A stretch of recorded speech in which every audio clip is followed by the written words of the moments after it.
Hey everybody, it's Growing for Broke. It's been a while since I did an update. It is July 23rd, and I thought we'd just do a run through what's been going on in Iowa in our garden. Tomato patch looking fantastic. We have got arguably the best tomatoes I've ever grown this year as far as production goes.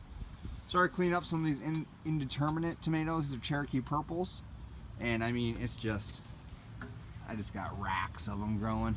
It's nuts. I got to come through and do the rest. There's another Cherokee purple that needs cleaned up. Beefsteak's looking good. We got a lot of rain, so I'm getting some splitting on some of my bigger tomatoes. Got my yellow Trinidad Scorpion, which blew up on me. Now these are the guys that are just going crazy. Next year we're going to do something else as far as a trellis system. These are Rapunzel cherry tomatoes, and this plant is just full of them. Not only is it full of them, that's a Rapunzel cherry, and this is a large cherry.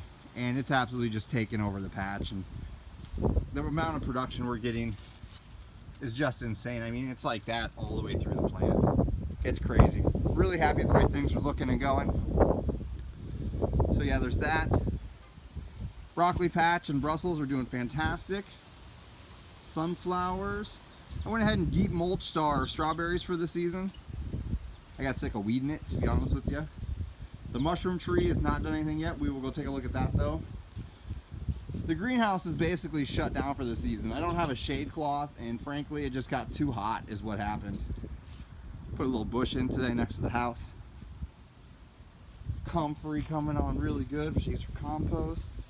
There's the kale. Our sunflowers, which the bees just absolutely love, which I do attribute. We have a lot of sunflowers in our garden, and it seems like the most bees I've ever seen this year in our garden, and hands down the most fruit. I do believe there's a direct correlation between pollinators and vegetable and fruit sets.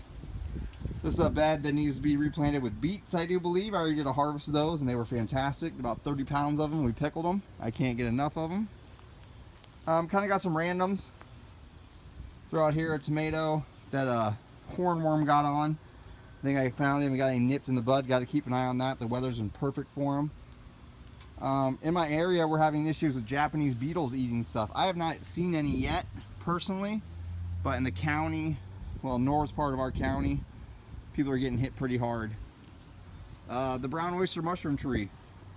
As you can see, the plugs are still good and the wax is still in there. I'm wondering if this tree just had too much life in it still to actually, for the mycelium to take. We will find out. You know, it could be this fall or even next spring when it fruits. So, got an eye on that. Went ahead and, oh, there goes our resident goldfinch. It's pretty cool seeing him and his mate back. It's Iowa State bird. They love the sunflowers, which is part of the reason why we do them. He sees me, he'll probably bug out. Then I went in and picked onions today and deep mulched it. I got to replant sunflowers here. We have sweet apple peppers in some pots, which are doing fantastic, setting a lot of fruit. Let's see what else. Oh, our squash is just going crazy at the moment. Crazy. I mean, we have squash for days everywhere. Got a real nice fat bottom girl in here. But the more you look at this thing, the more you just start seeing them everywhere, which I love squash. It's butternut. And we got the biggest sunflowers I've ever grown. We measured them yesterday. They were 12 foot. I'm gonna say they're probably about 13 today. They are above the greenhouse. Our water collection system has worked fantastic for us this year. I'm absolutely in love with it. I don't know how I did it before without having a rain collection system. Water on demand outside like this is fantastic and free. These sunflowers. And we'll take a look in the greenhouse. Like I said, I need to clean up in here too, but it gets way too hot now. I don't have a shade cloth for it, and I just honestly can't grow anything in here at the moment. It's just too darn hot. I did lose a window or two.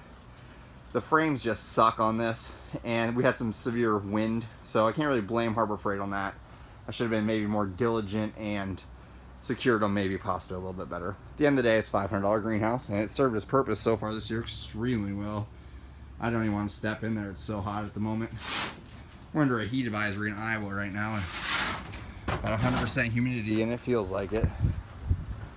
So yeah, that's kind of the rundown of what's been going on. The compost bins are full. The worm bin, I gotta actually go up to my dad's farm and pick up a couple 50-gallon totes of composted cow manure. That's what I usually backfill that with to get it restarted again. Then we add vegetable material. But this is our garden so far, so pretty happy with it. I just can't get over the tomato production we're actually getting this year. It's just insane, the amount of fruit sets. So, I hope everyone's enjoying their day, and happy gardening from Iowa. Have a good one.